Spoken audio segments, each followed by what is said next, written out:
gente, hoje estamos aqui inaugurando o Questões de Fé, a única playlist, né, João, que não foi inaugurada ainda. E o que consiste o Questões de Fé? São mini cursos onde teremos duas pessoas conversando sobre o assunto.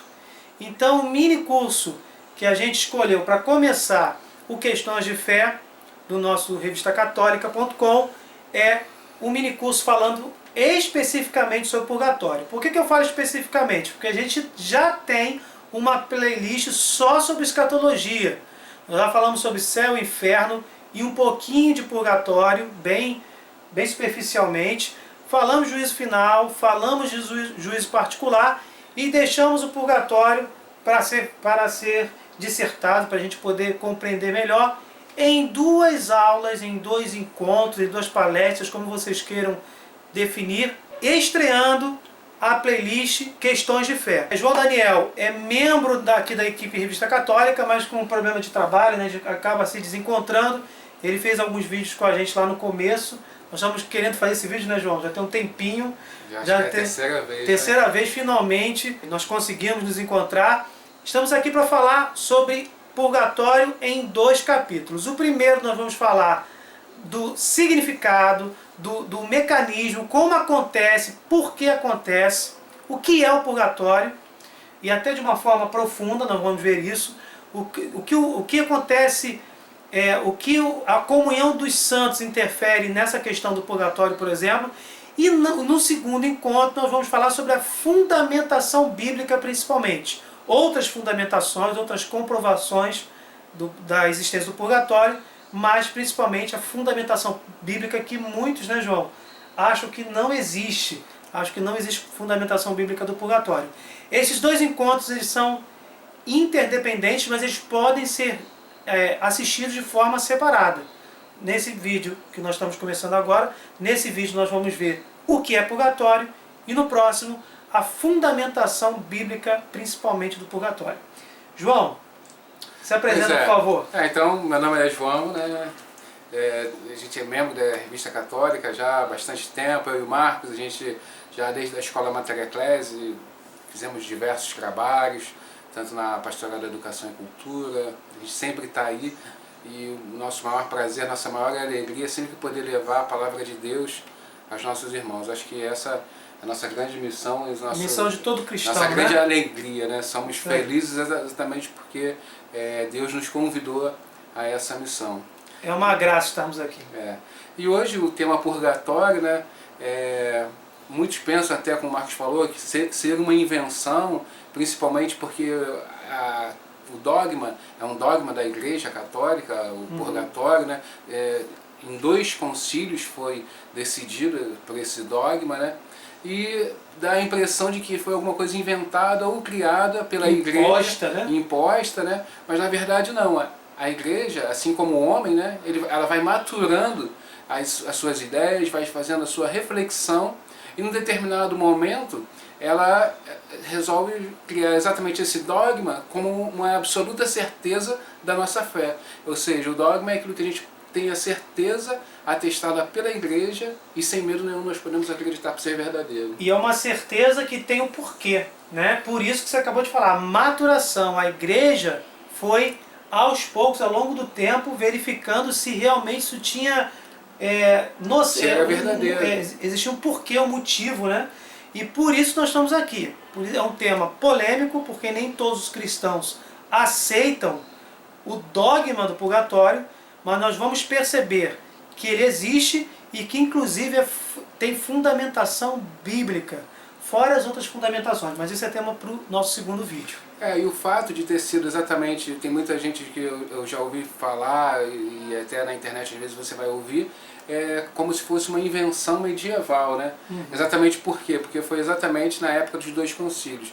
Mas o fato da Igreja ter exatamente colocado esse dogma exatamente nessa época da história, não significa que ele passou a existir a partir desse momento. Na verdade, ele sempre existiu. Eles concluíram naquele tempo. Graças a Deus, porque, na verdade, o purgatório é uma esperança. É a justiça de Deus que nos traz esperança através da sua misericórdia. E um outro detalhe que a gente tem que iniciar falando é que o purgatório ele não é uma terceira opção, né? Após a nossa morte, vão existir apenas dois caminhos, o céu ou o inferno. O purgatório ele é uma antessala do céu, é a certeza do céu, é a garantia do céu. No entanto, existem contas não é a serem definitivo. pagas, Não é definitivo. Mas só existem dois caminhos, ou é céu ou é o inferno. Desde os primórdios, a Igreja, assistida pelo Espírito Santo, acredita na purificação das almas após a morte. Isso, inclusive, é bíblico. Nós vamos ver isso no outro vídeo. E esse estado da alma tem um nome dado pela Igreja, que é o nome purgatório. A gente tem que entender que purgatório, essa expressão, ela não é encontrada em nenhuma linha das Sagradas Escrituras. Né, João? Sim, porque uma coisa vale a pena a gente falar aqui também, né? Porque muitas das vezes a gente tem alguns cristãos que falam sobre, mas tal assunto, por exemplo, purgatório. Onde está na Bíblia que está falando, utilizando exatamente a palavra purgatório? Bem, não tem, realmente não tem. Mas a pergunta que eu deixo para você, quem foi que falou também que tudo o que tem que estar, tudo sobre a nossa doutrina cristã tem que estar na Bíblia? Né? E até apresentar de forma tão didática, né? Exatamente. Bem completamente claro. Então nós católicos, nós temos 3 pilares da nossa fé, né? Que é a Sagrada Escritura, que é a Magistério da Igreja e que é a tradição. Então assim, a tradição dos apóstolos, ou seja, tudo que os primeiros cristãos viveram, são seguidos por nós até hoje. Então assim, a gente pode pensar também que a Bíblia, ela não nasceu nesse formato que nós a conhecemos. Foram primeiros histórias foram contadas de boca em boca e depois passou a ser escrita.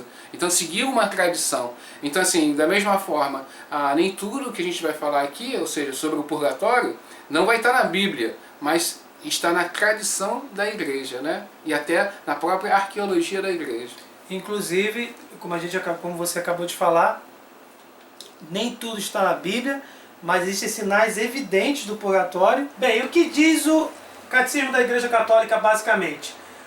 No segundo parágrafo, aqueles que morrem na graça e na amizade de Deus, mas imperfeitamente purificados, estão certos da sua salvação eterna.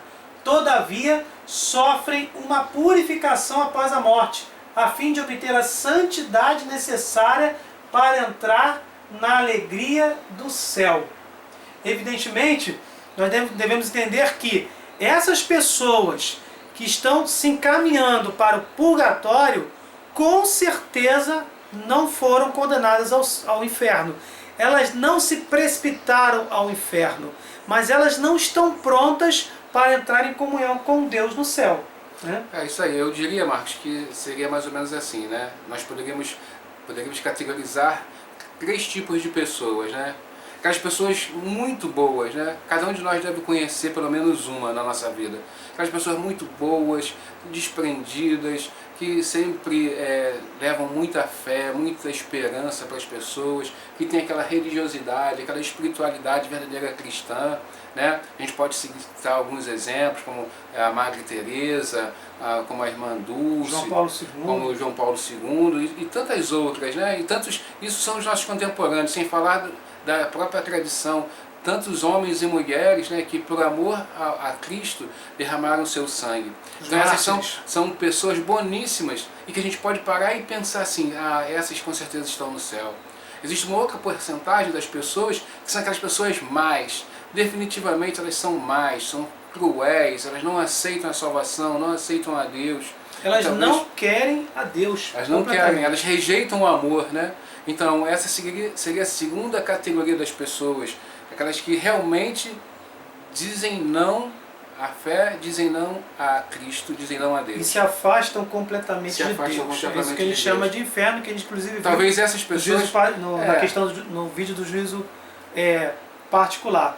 Mas existe uma terceira categoria, né? É que seriam todos nós, né? Que somos pessoas que estamos aqui, que lutamos diariamente com os nossos pecados, que vamos à igreja, que comungamos, que lutamos a nossa vida diária, né? Nós não somos santos, mas buscamos a santidade, né? O tempo todo estamos, caímos, pecamos, nos confessamos, tentamos nos aperfeiçoar, tentamos melhorar.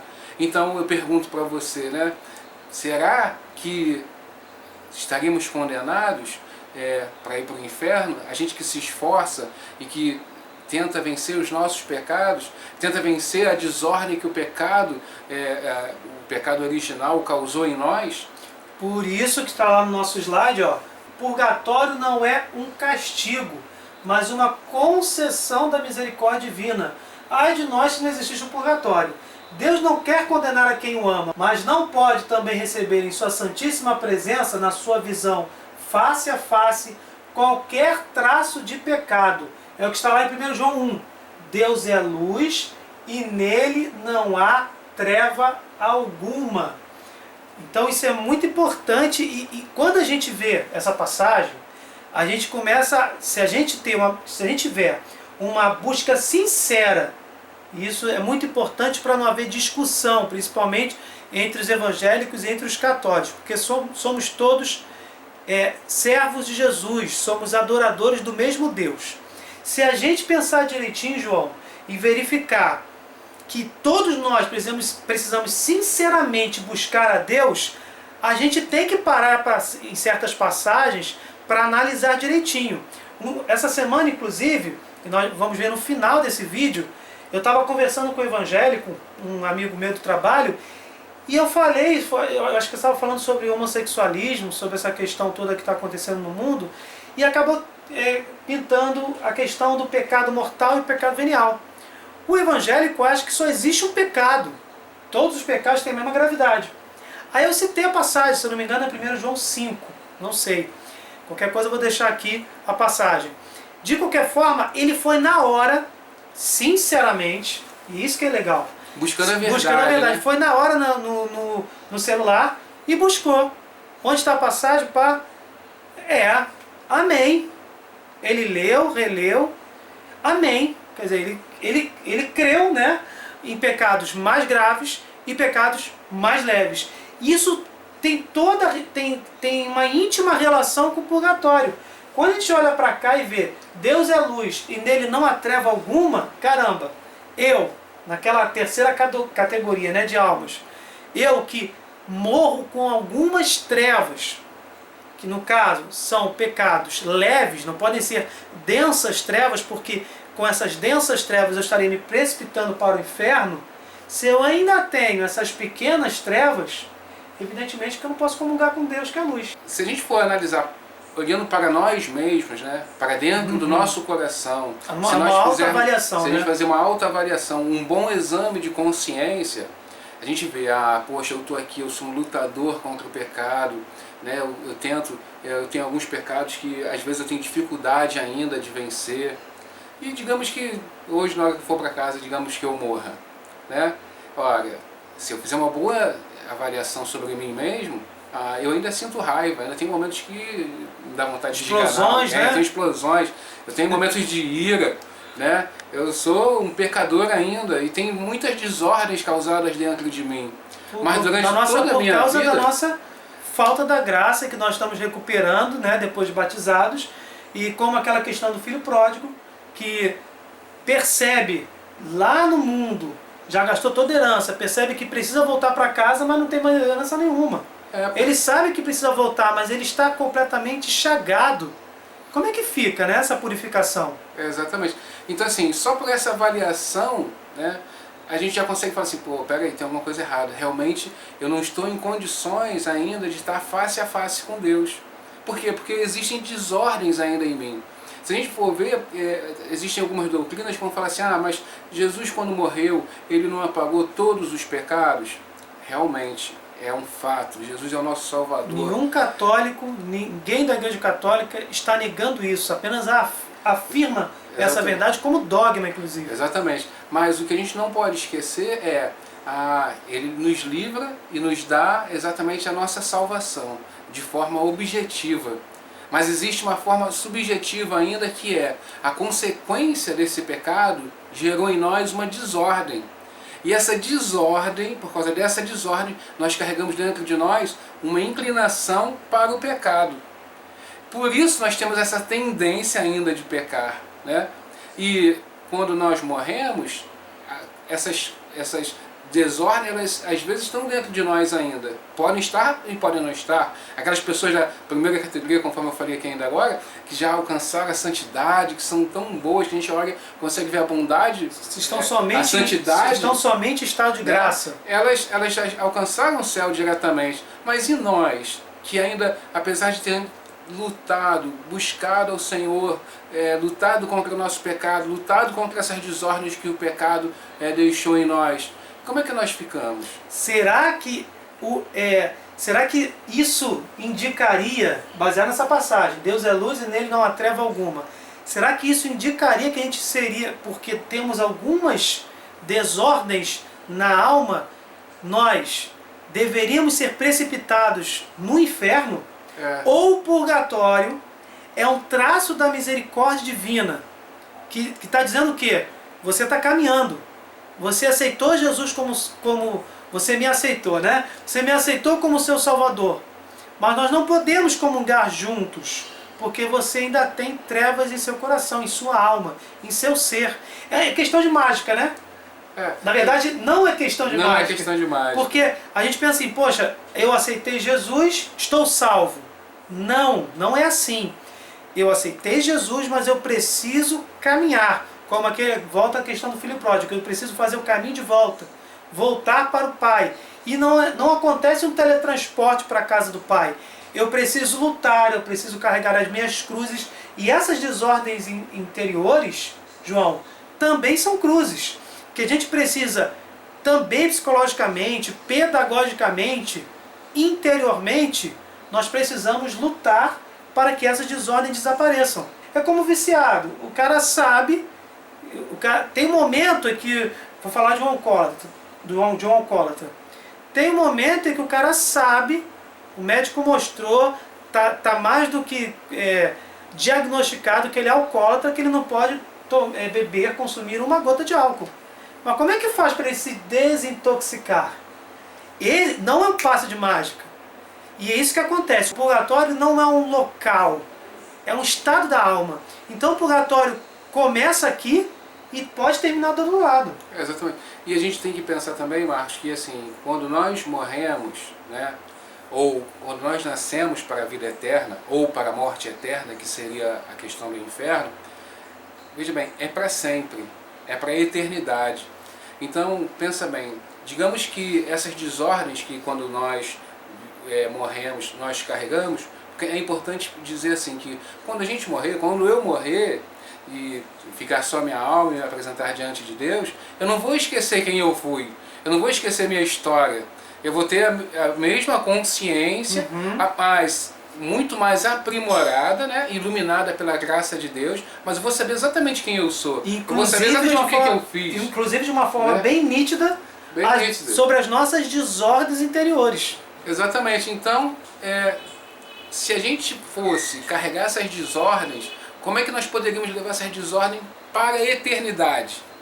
Né? Porque assim, é para sempre. Então assim, se é para sempre, ou seja, e nós vamos estar diante de Deus para sempre, contemplando a Deus... E então, Deus não pode comungar com trevas. Como é que eu posso levar então essas desordens para a presença de Deus, né? Diante da presença de Deus. Para a presença de Deus e para a eternidade. E uma coisa aqui que a gente acabou fugindo, mas tem a ver, esse detalhe.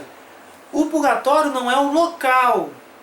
O purgatório é o ato é um estado espiritual de purificação da nossa alma.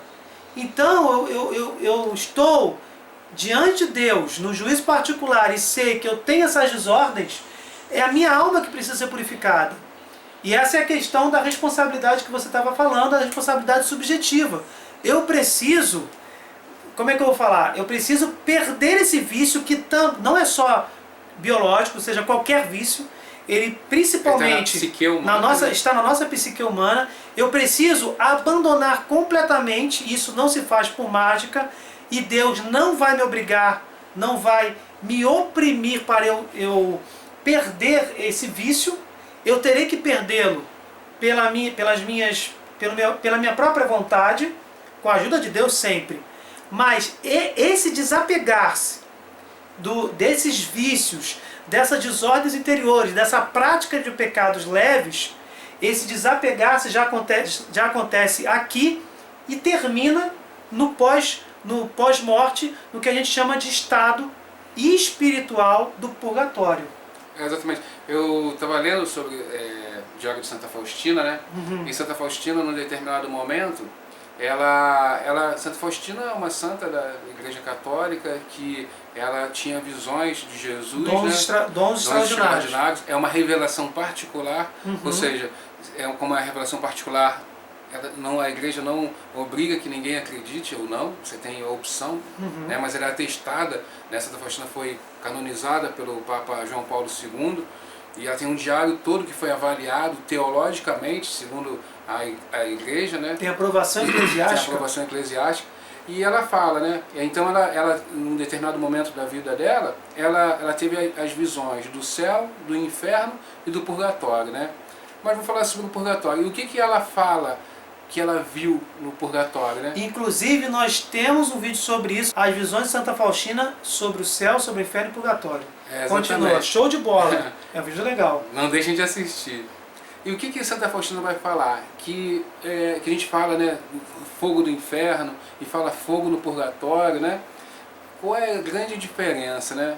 Esse fogo que a gente vai falar no purgatório, essa ansiedade é o seguinte: quando nós morremos, nossa consciência ela se abre, né? Ela é iluminada pela própria graça de Deus, e nós conseguimos ver exatamente o quanto Deus nos ama, o quanto Deus nos amou durante toda a nossa vida. E aí a gente vê que o quanto nós não retribuímos, o quanto nós não atendemos a esse amor.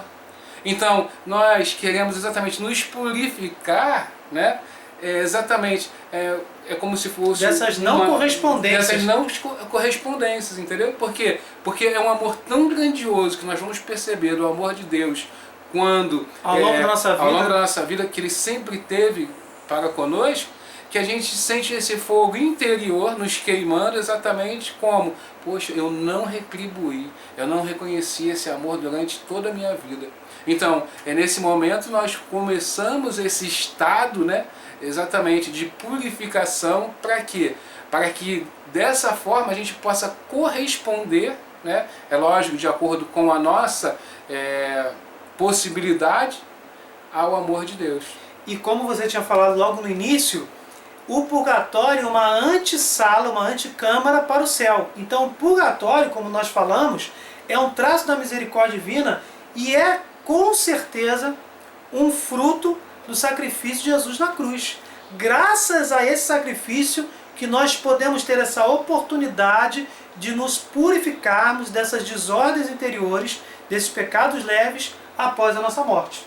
E como nós já deixamos bem claro, começa na vida terrestre. A igreja denomina purgatório esta purificação final dos eleitos, que é completamente distinta do castigo dos condenados.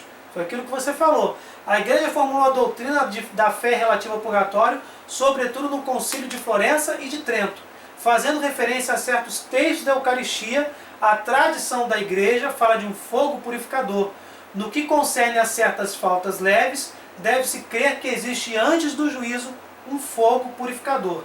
Esses textos da Escritura, essa fundamentação na tradição, nós vamos ver no vídeo posterior, o segundo e último vídeo do Questões de Fé sobre essa explanação do purgatório. Então nós podemos falar assim que existe fogo no purgatório, existe fogo no inferno. Está escrito fogo purificador, né? Fogo Nós acabamos de ler isso. né? Mas a gente poderia falar assim que o inferno, você tem um fogo condenatório. Não purifica nada. Ele é a morte eterna. Ele, como a gente falou ainda agora, depois que nós morremos, nós entramos para a eternidade. Então, o fim do qual nós formos, né, ele será eterno. E quando nós morremos, como logo no início eu falei, temos somente dois caminhos, dois estados, céu e inferno, né? O purgatório é a grande esperança que o Senhor nos presenteou, né, pela sua misericórdia, de irmos para o céu. Quando nós entramos no estado purgatório, nós já estamos felizes e alegres, já estamos contentes com a certeza de que nós contemplaremos face a face a Deus. Já existe a certeza já de existe que essa o certeza. céu é o próximo passo, né? É apenas purificador, diferente do fogo do inferno, que é exatamente aquele condenatório, né? Mas como nós estamos falando, esse fogo purificador também, podemos dizer assim, a gente sofre. Por quê? Imagina, né, a gente perceber que nós tivemos toda a vida terrestre para nos entregarmos completamente a Jesus Cristo, exatamente aquilo que você falou, a gente não correspondeu, né, perceber que a gente não correspondeu completamente à inspiração divina para a nossa salvação. Poxa, estou morto, né? Agora estou caminhando para a eternidade. Graças à misericórdia de Deus eu não fui precipitado, eu não me lancei ao inferno.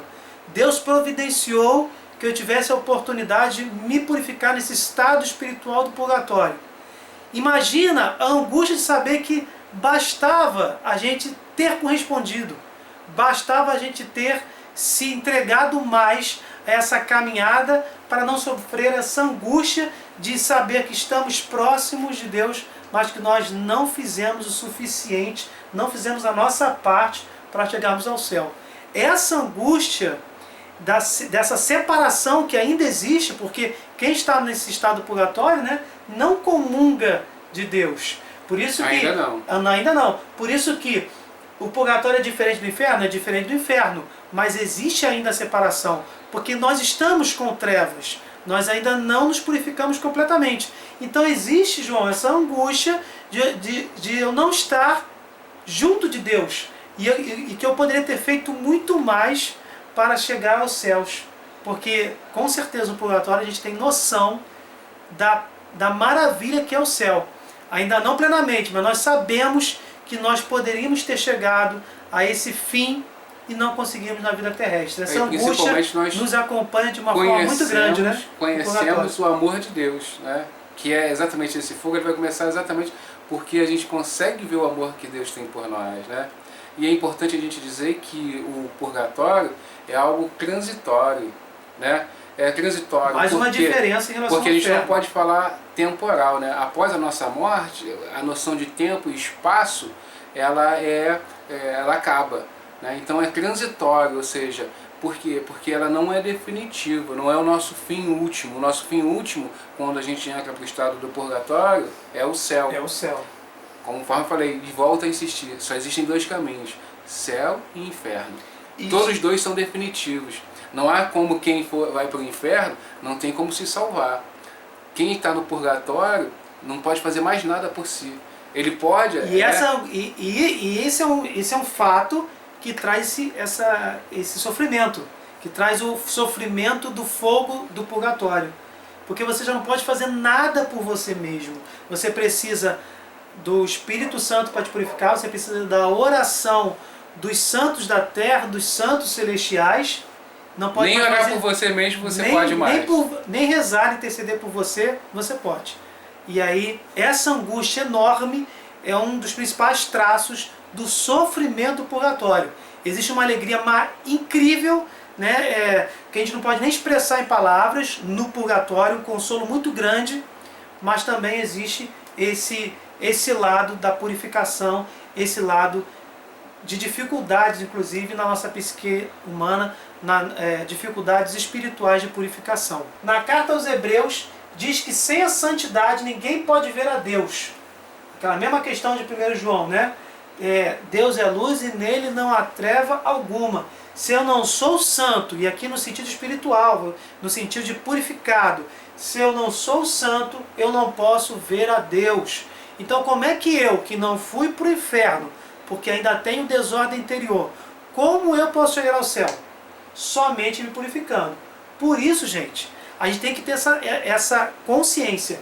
O purgatório não é um castigo, últimas linhas desse slide, mas uma graça da misericórdia de Deus, onde a alma, embora sofra, alegra-se grandemente de sua salvação. Porque essas inclinações desordenadas na alma permanecem após a morte e precisam ser purificadas. Cada um de nós carrega consigo uma certa desordem interior que deveria eliminar nessa vida, enquanto peregrinamos no mundo. Quando isso não acontece, recaímos nas mesmas faltas. Isso não é verdade? Pecamos novamente, né? Repetindo os nossos pecados. Ao confessarmos, recebemos o perdão dos pecados, mas infelizmente, para a maioria, a contrição ainda encontra resistência em seu íntimo, de modo que a desordem interior, a verdadeira raiz daquele pecado ou outro qualquer, não foi totalmente eliminada. Exatamente o que a gente falou até agora.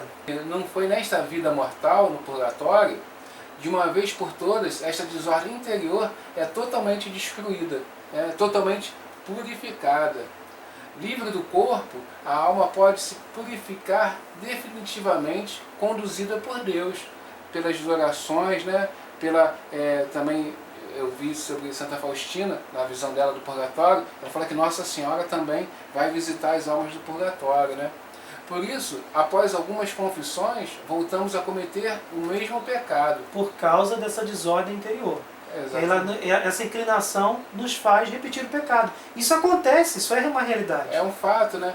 A confissão perdoa aquele pecado, mas ainda é necessário apagar a desordem interior, que este pecado provoca na alma da pessoa, ou seja, a consequência desse pecado, né?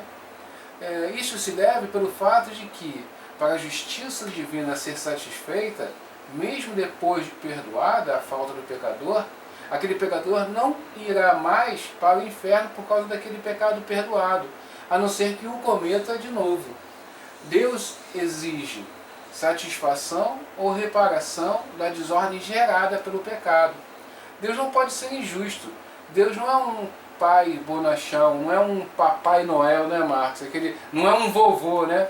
Deus não é um pai, e um pai justo. Exatamente. Né? Não é um vovô bondoso. E essa questão da justiça, né, é bem importante, né? É um pai amoroso que nos ensina todos os valores de forma correta, como a justiça, porém não deixa de ser misericordioso, dando-nos a vida do seu único Filho para a nossa salvação. Justiça e misericórdia, né? Justiça divina e misericórdia divina, elas andam juntas. Vamos dizer assim, um atributo divino não pode se chocar com o outro. Então, exatamente, se eu cometo um pecado, eu tenho que, além de me arrepender, reparar o dano causado. E aí que entra a lógica de Deus exigir a reparação daquele pecado, João. Porque a gente precisa, se arrependendo do pecado, reparar o dano, e se às vezes a gente não repara, o que acontece? Foi o que a gente acabou de ler. A gente recai na repetição daquele mesmo pecado. A gente pode dar um exemplo como alguém que rouba um determinado objeto, né? Uhum. Ele pode se arrepender, em primeiro lugar ele vai ter que se arrepender. Pedir desculpa. Ele vai ter que ir até aquela pessoa, vai pedir desculpa, mas ele tem que pegar aquele objeto e devolver para aquela pessoa, né? Aí sim, a justiça está resolvida. Porque olha só, a misericórdia acontece. Vamos dizer que aquela pessoa que foi roubada perdoe. A misericórdia aconteceu. Mas falta a justiça. E qual é a justiça? Reparar o dano causado. Só, gente, aí é que está. Esse é o grande X da questão. Nem sempre, apesar da gente se arrepender dos nossos pecados, nem sempre a gente consegue reparar o dano causado por aquele pecado. E a gente vai reparar como? Através da nossa vida de oração, da nossa vida de caridade, da nossa vida autêntica como cristão. Os nossos exercícios espirituais, né, João? Os nossos exercícios de caridade, eles nos ajudam a reparar esses danos, porque se a gente não reparar, essa desordem interior ficar maior, a gente se habitua a repetir o mesmo pecado. Gente, isso é questão, até uma questão psicológica, uma questão lógica. Porque a gente tem que ver que o pecado, ele gera consequências drásticas na nossa vida e na vida da igreja, na vida dos nossos irmãos, né? Por exemplo, a gente deu exemplo aqui de uma pessoa que rouba. Então eu cometi o pecado de roubar o Marcos, eu causei um prejuízo a ele. De repente ele estando roubado, isso vai gerar nele raiva, ódio, um determinado sentimento. Mais um prejuízo. Mais um pecado, fiz ele pecar. Agora... E pode causar um dano, a falta desse objeto pode causar um dano financeiro para a minha família. Para a família. Existe um dano causado para a pessoa que rouba, né, que de repente ela tem esse hábito, esse mau hábito, esse vício, né, que precisa ser purificado. Que precisa ser purificado. Então assim, o pecado é o mal instaurado que contamina a todos, né? Então, por isso ele precisa ser purificado. Por isso que Deus exige, reparação. Por ser justo. Nós não estamos falando que o João é justo, nem que o Marcos é justo. Nós estamos falando da justiça divina, perfeita. Deus não pode, né, fechar os olhos, passa. Não é jeitinho brasileiro aqui não. É justiça divina. Exatamente por essa justiça divina existir, que todo pecado precisa ser reparado, inclusive dentro de nós. Principalmente dentro de nós. Porque senão acontece da gente ganhar, né? Que legal, né? Ganhar uma desordem interior e, consequentemente, isso vai nos trazer, inclusive, a possibilidade de pecar novamente, de repetir esse pecado, ou até mesmo outros maiores relacionados na mesma classe desse pecado, por exemplo. Nesse slide, por exemplo, a gente percebe o quê? Que existe sim exemplos de reparação após o perdão dos pecados. É só pedir perdão que Jesus perdoa e está tudo certo. Por exemplo, segundo parágrafo, o rei Davi, culpado de homicídio e adultério, foi perdoado por Deus porque se arrependeu, mas teve que sofrer a pena de perder o filho do adultério. Então nós temos aí nesse slide vários exemplos bíblicos de reparação após o perdão dos pecados. No último parágrafo, quando oferecemos uma missa por uma alma do purgatório, e isso está registrado em todas as orações eucarísticas da nossa igreja, oferecemos, João, a reparação mais valiosa, ou melhor, infinitamente mais valiosa que existe, o sacrifício de Jesus na cruz por cada um de nós e pelas almas do purgatório. E isso é maravilhoso. A Santa Missa e as indulgências são os melhores meios de sufragar as almas do purgatório. E o que é sufragar? Na prática, de uma forma bem fácil, bem sucinta, seria oferecer obras meritórias, isto é, com grandes méritos em favor das almas do purgatório, que nada mais podem fazer por elas mesmas. O período de méritos é só na vida terrestre. E, como a gente acabou de falar, a Santa Missa é a melhor forma, a forma mais excelente de conseguir méritos para a purificação dessas almas. Porque a gente pode parar e pensar assim, né, Marcos? Assim, nós podemos rezar pelas almas, né? Porque a gente pode achar que muito se fala sobre alma penada, alma perdida, né? As almas que estão nós devemos rezar por todas as... É um dever nosso rezar pelos falecidos, né? Não nos cabe julgar se fulano, se ciclano, se foi para o céu, se foi para o inferno, ou se está no purgatório. Não é à toa que Jesus falou, não julgueis para não ser julgados, também por causa disso. Né? Porque a gente fala, esse aí foi para o inferno. Nem adianta a gente não reza pela pessoa. Né? Não é bem assim. Nós temos o dever, né? É nossa obrigação de rezar por todos os falecidos, né? Para que eles encontrem a luz, para que eles possam encontrar-se com Deus, né? E as almas, elas não ficam, depois que a gente morre, não ficam perdidas por aí, né? Encontrar a luz não é, a pessoa está perambulando na escuridão. Isso não é uma expressão espírita.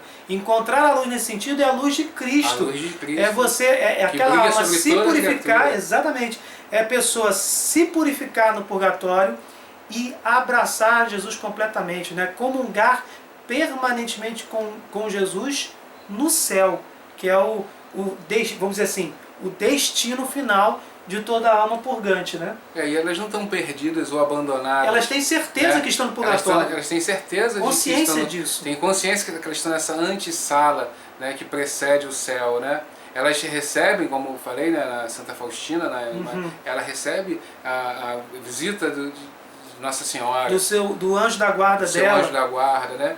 Então nós devemos rezar por elas. Elas já não podem mais rezar por elas mesmas. Depois que a gente morre, acabou. Não tem mais como a pessoa adquirir méritos para si mesma. Exatamente. Então, nós que estamos aqui na Terra, nós estamos falando sobre comunhão dos santos.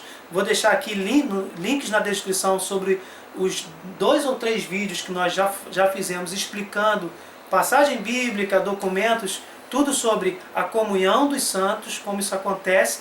Mas basicamente, nós que ainda estamos aqui na Terra, né, João, podemos oferecer uma esmola, um jejum, obras de caridade, por uma ou por todas as almas do purgatório. Sim, sofrimento transitório. Isso, cruz, né? Se você está doente e é um grande peso para você essa doença, você pode usar desse motivo, falar assim, meu Senhor, eu sofro essa doença, sofro todo esse mal, de bom grado, e ofereço tudo isso em favor da alma de fulano, do ciclano, entendeu? E ele certamente vai receber essa graça. Porque depois, antes da cruz de Cristo, o sofrimento não tinha o menor motivo, nem, podemos dizer assim, o sofrimento não valia nada. A partir do momento que Jesus morre na cruz por nós, quando nós, e nós já falamos isso várias vezes, inclusive na comunhão dos santos e, se eu não me engano, no vídeo sobre teologia da prosperidade e teologia da cruz, também vou deixar esse vídeo na descrição. Quando nós entregamos o nosso sofrimento, quando nós unimos esse sofrimento ao sofrimento de Jesus na cruz, ele passa a também ser redentor.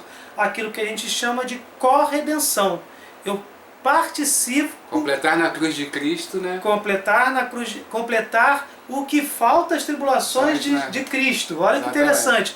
Isso não fui eu que falei, nem foi João, foi São Paulo. Então, a corredenção, ela é bíblica. Logicamente, o meu sofrimento não tem o mesmo valor do sofrimento de Jesus. Mas eu posso oferecer esse sofrimento, unir esse meu sofrimento ao sofrimento de Jesus de forma gratuita, né? E de forma sincera, amorosa, né? de forma amorosa, e oferecer, logicamente, pelas almas do purgatório. E a missa, nós lemos no slide anterior, e a missa, por isso existe a missa de 7º dia. Você pode rezar no primeiro dia, no segundo dia, 30 dias depois, quantas vezes você... Todos os dias, quantas vezes você quiser celebrar uma missa, pedir que a igreja celebre uma missa por tal alma, você pode pedir, tá? 7º dia é um simbolismo, baseado inclusive no 7º dia em que Deus descansou. O dia 7 significa perfeição na simbologia judaica. O que importa é o seguinte, quando a gente oferece uma missa pela purificação de uma alma, nós estamos oferecendo o que, João? É o próprio sacrifício do Senhor Jesus por nós, né? Que é o maior sacrifício que existe, né? É o maior sacrifício que existiu. E nos conduz... Que existirá. E o que o sacrifício nos conduz? Evidentemente ao céu. Então, é bom relatar claro que esse sacrifício, né? A gente vai ler na Sagrada Escritura que Deus amou tanto o homem que entregou o seu filho, né? Por amor. João 3,16, se não me engano. Então esse sacrifício não é algo masoquista. Por isso que a gente pode voltar até um pouquinho, na hora que a gente estava falando, se eu estou doente, se eu passo por um sacrifício, por um sofrimento qualquer, eu posso pegar esse sacrifício e por um gesto de amor, imitando o próprio amor do Senhor Jesus, exatamente, que oferece, né, o maior sacrifício, né, que é dar a sua própria vida. Ele vai falar, ninguém tem tanto amor do que aquele que dá a sua vida pelo próximo. Então assim, exatamente baseado nesse amor, nós podemos oferecer também os nossos sacrifícios diários em favor das outras pessoas. Exato, e foi muito interessante isso que você falou, porque tudo que a gente vive, João, na vida, a nossa submissão, digo submissão porque a gente tem que trabalhar, a gente tem que viver nessa vida, a gente eu quero ir direto para o céu. Não é assim que as coisas funcionam, né? Toda essa submissão à vontade do Senhor, tudo isso conta para a purificação dos nossos pecados, para o nosso purgatório que já começa aqui no planeta, que já começa aqui na Terra. Por isso é que as indulgências, Elas são o quê?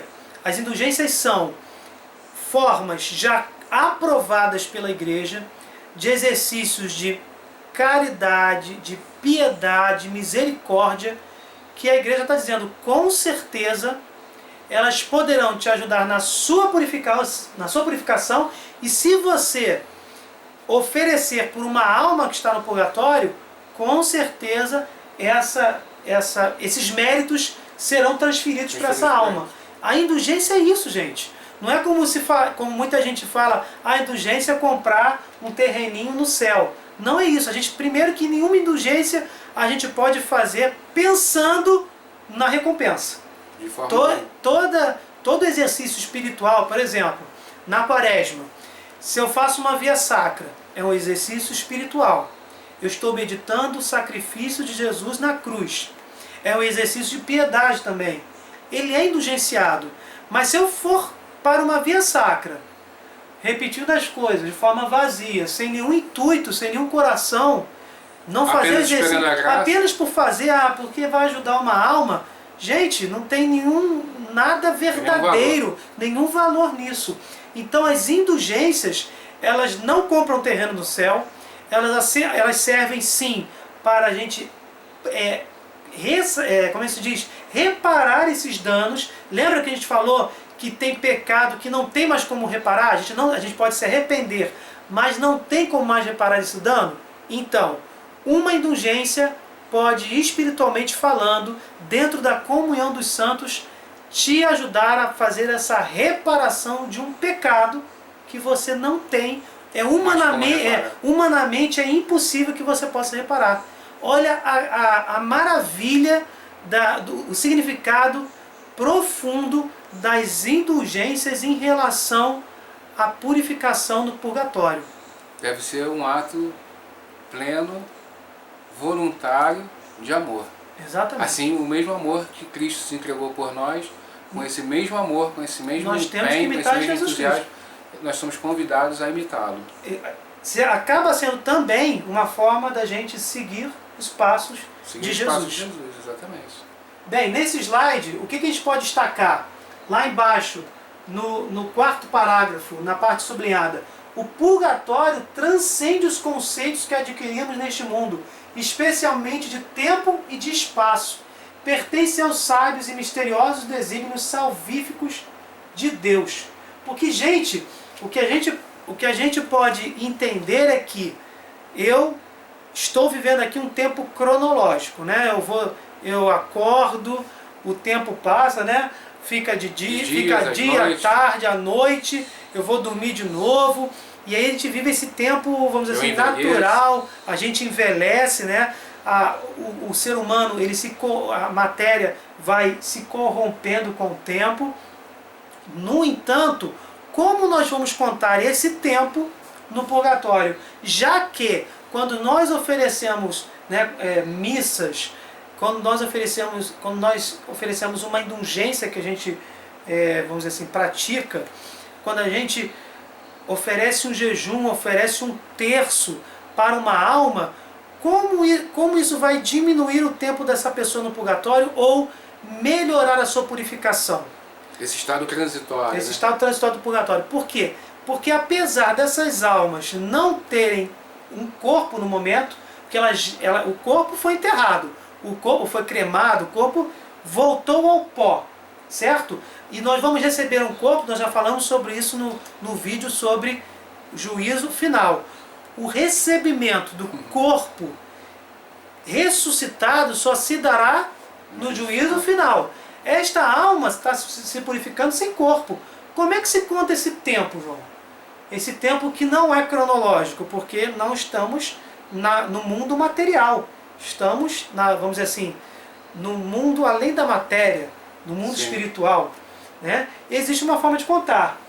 Então, Marcos, esse tempo psicológico chamado Evo pode ser diminuído com o nosso sufrágio e orações. Somos todos os membros de um só corpo místico, o corpo de Cristo, né? Não somente isto, os sufrágios, orações e todas as demais obras meritórias, como a celebração da Eucaristia e as indulgências, aplicadas às almas do purgatório, fazem com que elas sejam mais profundamente penetradas pelo amor de Deus, que nelas há de consumir as impurezas do pecado, livrando-as de qualquer apego ao pecado, qualquer resistência ao pecado. Ou seja, olha que coisa interessante. As indulgências, a forma que a gente faz, rezando por essas almas, tudo que a gente pode oferecer, ela ajuda não somente na diminuição desse tempo, que são instantes de consciência, que seria o evo, né, o tempo psicológico, o tempo espiritual, podemos dizer assim. Ele além de diminuir esse tempo espiritual, ele também permite que o amor de Deus penetre mais profundamente essas almas. Fortalece exatamente aquela alma, né? Pelo amor, o amor de Deus penetra naquela alma, a fortalecendo para que se livre mais rapidamente dessas desordens, dessas inclinações. Mas por que o amor de Deus não penetra antes, né? Não penetra mais profundamente? Porque aquilo que a gente já falou aqui, aquela alma já não pode suplicar por ela. Então, quando a gente oferece um terço, quando a gente faz uma simples oração, quando a gente celebra oferece a Santa Missa, a gente está exatamente falando isso. Deus, me ajude na purificação desta pessoa. Então, o amor de Deus é que vai ajudar na purificação dessa pessoa. Mas Deus só faz essa parte se a alma pedir. Só que essa alma não tem mais como pedir. Não tem mais como pedir. Então é necessária a nossa intercessão. E a nossa intercessão é feita, inclusive, também através das indulgências pela comunhão dos santos. É o que a gente vê aqui no Catecismo da Igreja Católica. A nossa oração por eles, pelas almas do purgatório, pode não somente ajudá-los, mas também tornar eficaz sua intercessão por nós.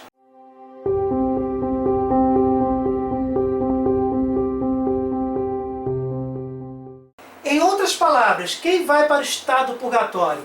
O cristão pode morrer amando a Deus. Isso aqui é um resumo de tudo que a gente falou.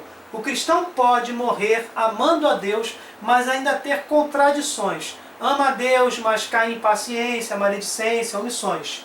Deus não rejeitará, porque estas contradições não são obstáculos definitivos ao seu amor. Mas esta alma precisa ser purificada completamente para este encontro com o Senhor. Encontro definitivo e final, né? Exatamente, o céu. O fim total, o fim que é para a eternidade. Trata-se de uma purificação dos pecados veniais. E aí nós vamos falar um pouquinho dessa questão. Que acontece pela intensificação do amor a Deus. A alma do purgatório precisa de nossas orações para que Deus a penetre mais profundamente. Acabamos de falar isso.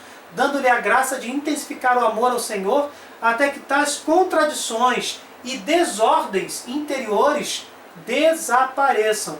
Este é o processo purificatório. Como a alma após a morte está desapegada ao corpo, sente maior atração para Deus, para a qual foi criada.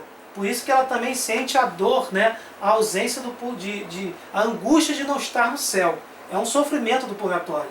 Este período de afastamento, logo, naturalmente, a faz sofrer grandemente. Contudo, a certeza do céu, da salvação eterna, lhes dá grande paz e alegria. Nós falamos sobre isso. Se o purgatório é a purificação dos pecados veniais, então só vai para este estado, após a morte, quem possui pecados veniais. Quem possui pecados mortais se precipita no inferno. Isso nós já falamos, vou deixar links desses vídeos na descrição, no vídeo sobre juízo particular. Quem morre com pecados mortais se precipita no inferno. Não é isso? Quem morre com pecados veniais estará no estado do purgatório. Aqueles pecados que a gente repete, que não tem matéria grave, ou não tem pleno conhecimento, ou você não tem pleno conhecimento que é um pecado grave, ele acaba se tornando um pecado leve porque você não tem pleno conhecimento sobre a prática desse pecado como pecado mortal.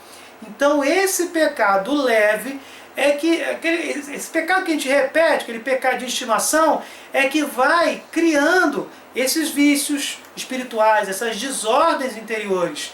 Então essas almas que morrem com essas desordens interiores, com essas contradições, com os pecados veniais, são exatamente estas almas que se purificam no purgatório. Nenhuma alma que cometeu um pecado mortal de forma consciente, voluntária, querendo cometer aquele pecado, que já faz parte, né, João, da definição de pecado mortal, nenhuma alma dessa tem, vamos dizer assim, direito, né, porque toda salvação é gratuita, né, é um presente gratuito do amor de Deus. Mas nenhuma alma que comete pecado mortal voluntariamente, conscientemente, pode se purificar no purgatório. Rejeitando a Deus. No entanto, é muito importante também, Marcos, a gente ressaltar o seguinte, né? Nós não somos os juízes. Não somos nós que vamos dizer, aquele fulano, ele morreu com pecado mortal e agora ele deve estar no inferno. Não, porque o pecado mortal, ele requer matéria grave. Né? Todo pecado mortal é aquele que tem uma matéria grave. No entanto, mesmo que ele tenha matéria grave, quem vai ser o grande juiz que vai julgar esse mérito desse pecado é somente Deus. Como a gente viu no vídeo de juízo particular, Jesus ilumina a alma daquela pessoa e ela vai perceber se aquela pessoa comer, por exemplo, eu acabo partindo dessa para melhor, né? E aí eu vou ser no juízo particular, eu vou, como está lá em Hebreus 9:27, eu vou ser iluminado por Jesus Cristo e eu vou saber quais foram os meus pecados mortais e quais foram os meus pecados veniais. Sendo que existem pecados mortais que vão ser veniais. Por quê? Porque apesar de serem matéria grave, e aí por isso nós não podemos julgar, só Jesus vai poder iluminar a minha consciência nesse sentido.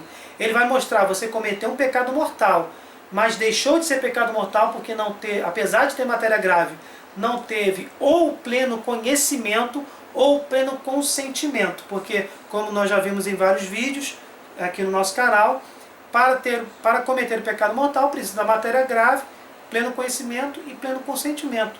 Se um desses três elementos faltar, o pecado mortal se transforma no pecado venial, mas ele precisa ser purificado, porque nós não podemos comungar com Deus definitivamente no céu com trevas, inclusive com as trevas dos pecados veniais. Ainda que ele carregue essa matéria grave, ele deixa de ser um pecado mortal, né?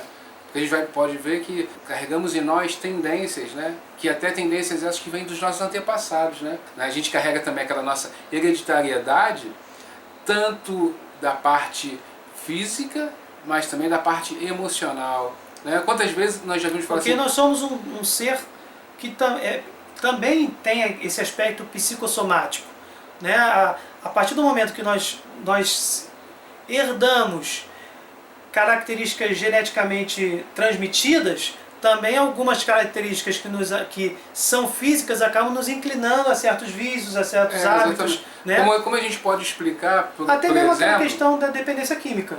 Exatamente. Né? Pode acontecer. Como é que a gente pode explicar, por exemplo, alguém que pode falar assim para um jovem: caramba, o seu gênio, né, o seu temperamento é igualzinho do seu avô.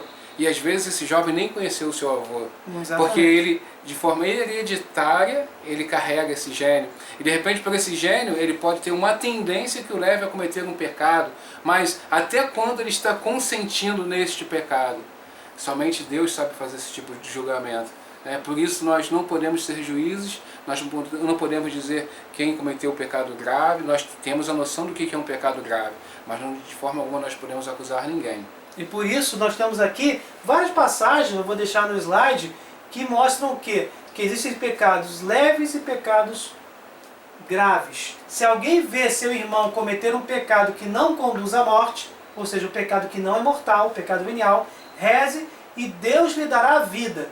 Isto para aqueles que não pecam para a morte. Há pecado que é para a morte, ou seja, pecado mortal, pecado que nos leva ao inferno.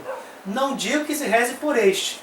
Toda iniquidade é pecado, mas há pecado que não leva à morte. Foi exatamente esta passagem que um amigo meu, que eu mostrei para o meu amigo, né, essa semana inclusive, essa semana que nós estamos fazendo esse vídeo num sábado, a semana que antecedeu a produção desse vídeo, como eu conversei com o evangélico e mostrei essa passagem.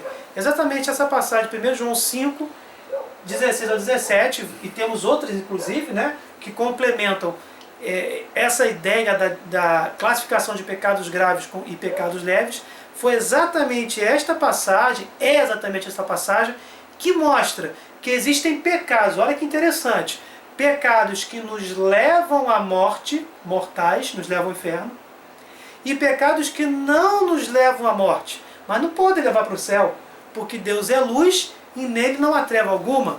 Vão nos levar para onde? Esses pecados são os veniais, que se a gente não se arrepender, se a gente não se purificar de cada um desses pecados nesta vida, nós nos purificaremos desses pecados no estado do purgatório. Bem, nesse gráfico aí nós vemos de uma forma bem rápida a dinâmica que a gente falou durante todo esse vídeo. O homem comete um pecado na sua vida mortal, e esse pecado tem dupla consequência. A culpa, que é a pena eterna, e que está lá em vermelho, e embaixo a desordem interior, ou a pena, ou as sequelas do pecado, que é a pena temporal. A pena eterna, que é aquilo que está em vermelho, ela é apagada com o sacramento da confissão, com o ato de contrição perfeita, com uma ardente caridade. Ou seja, se faz necessária a confissão. Esta culpa ela é perdoada e este pecado mortal já não vai levar esta pessoa para o inferno. No entanto, pode, vamos dizer assim, sobrar a pena temporal. Pode ficar em desordem interior, inclusive de um pecado mortal, que a gente chama aqui sequelas do pecado, as sequelas do pecado. Ainda nesta vida, neste mundo, os atos de renúncia, a reparação ao pecado propriamente dito, as obras de penitência, piedade, caridade, as indulgências, podem nos ajudar de uma forma bem profunda e bem eficaz a apagarmos essa pena temporal, essa desordem interior, não havendo a necessidade do purgatório. Agora, se a gente não luta, não pratica atos de piedade, penitência, caridade, não tenta reparar o pecado, essa pena temporal continua e ela será purificada no estado do purgatório. Que será exatamente a anticâmara do céu, né? E para finalizar, nós temos aqui um complemento sobre a questão do inferno, céu e purgatório serem lugares ou estados da alma. Então vamos citar o Papa Bento XVI, né? Em 2004, afirmou que o céu e o inferno são estados da alma, não localidades. Em 2006, porém, Bento XVI referiu que o inferno não é uma imagem literária, mas uma realidade, um lugar onde as pessoas queimam por toda a eternidade. Ora, é um lugar, uma figura de linguagem ou um estado da alma? E o céu e o purgatório? Resposta: o céu, inferno e purgatório não são realidades topográficas, como antigamente imaginaram os pintores, catequistas e poetas. O céu não é um parque com muita luz e água onde os amigos se reencontram. Nem o inferno é um tanque de enxofre fumegante com o diabinho a torturar os repróbados. No purgatório não há diabinhos torturando as almas purgantes também. O fogo do inferno, por exemplo, é uma consequência ao pecado que atormenta o pecador sem que ele queira pedir perdão. Não é o fogo que conhecemos. Podemos dizer que o céu, o inferno e o purgatório são lugares, mas lugares fora da concepção humana invisíveis. Os últimos acontecimentos do homem são realidades do além. Acima de tudo, devemos chamá-lo de estado da alma. Mas como se dão além deste mundo material? Convém também mencionar que são locais, mas não como nós conhecemos. Logo, gente, a melhor expressão que a gente pode utilizar é estado-lugar. Estado por significar estado da alma e lugar porque não é uma figura de linguagem, um conto de fadas. É algo concreto, uma realidade sim, além da nossa, como diz São Paulo sobre o céu. Aquilo que o olho do homem jamais viu, o ouvido jamais aprendeu e o coração humano jamais concebeu. Fora do alcance do homem, nesta vida, inclusive de suas concepções mundanas, para se ver isto, não precisa estar num local dimensionado, um lugar humanamente concebido. E eu poderia ainda acrescentar, para a gente entender essa situação de estado, lugar, Por exemplo, digamos, imagina quando você está com uma preocupação muito grande, alguma coisa te aflige, né? E você está preocupado com aquela situação. Você pode ir para o supermercado, mas aquela preocupação está te afetando. Você vai para casa, você está com aquela preocupação. Ou seja, não importa o lugar onde você está, a sua alma, o seu corpo, a sua mente está no estado de preocupação. Quando uma tristeza invade teu coração, você perdeu alguém, alguma coisa triste aconteceu na sua vida, você pode ir para um parque de diversão, você pode ir para a praia, você pode estar onde você estiver, que aquele estado emocional ele vai te acompanhar. Ele te persegue. Né? Então o inferno é exatamente isso. É um estado onde o homem rejeita o seu Criador, ou seja, rejeita o amor, e ele vive num profundo estado de inferno, que queima dentro dele, né? Porque se o homem foi feito para Deus, o que acontece quando o homem fica definitivamente afastado de Deus? É o que a gente chama do estado definitivo do inferno. Então não importa muito onde você está, né? Porque o estado que a sua alma está é o que vai definir como você está. Então, assim, para que a gente possa entender exatamente essa dinâmica de estado, lugar, é exatamente isso, né? É o estado em que você se encontra naquele momento. Exatamente. A gente pode até pedagogicamente entender o inferno como um local, como a gente acabou de ler, o céu como um local e o purgatório como um local, mas são locais espirituais. É melhor a gente chamar de estado-lugar. Por quê? Para a gente não confundir com locais físicos, mas entender que acima de todas essas concepções são estados espirituais, estados em que a alma se encontra. Assim como às vezes quando você está de bom humor, quando você está feliz... Está vivendo o céu aqui na Terra. Está vivendo o céu aqui na Terra, você pode estar em qualquer lugar. Não plenamente, mas a gente só vai viver o céu plenamente na Jerusalém Celeste. Mas nós podemos ter uma ideia do céu quando nós estamos na perfeita alegria aqui na Terra. Exatamente. Perfeita alegria citada por São Francisco. Não é isso? Então, gente, nós vamos terminar esse vídeo. O próximo vídeo, ele não depende exatamente deste vídeo, mas ele está interrelacionado. É essa a natureza dos vídeos da playlist Questões de Fé. Esse foi o primeiro vídeo sobre o purgatório e vamos terminar esse assunto do purgatório no segundo vídeo, onde vai tratar principalmente da fundamentação bíblica. Aqui nós falamos mais sobre o conceito, como funciona essa situação, essa realidade espiritual do purgatório. É muito importante que você possa também assistir, né? E possa também deixar o seu like, o seu curtir, o seu comentário ou a sua pergunta. É muito importante para nós. Nós vamos ter o prazer, a satisfação de poder responder, né? E Marcos, foi um prazer estar aqui. Espero a gente poder estar aqui muitas vezes ainda.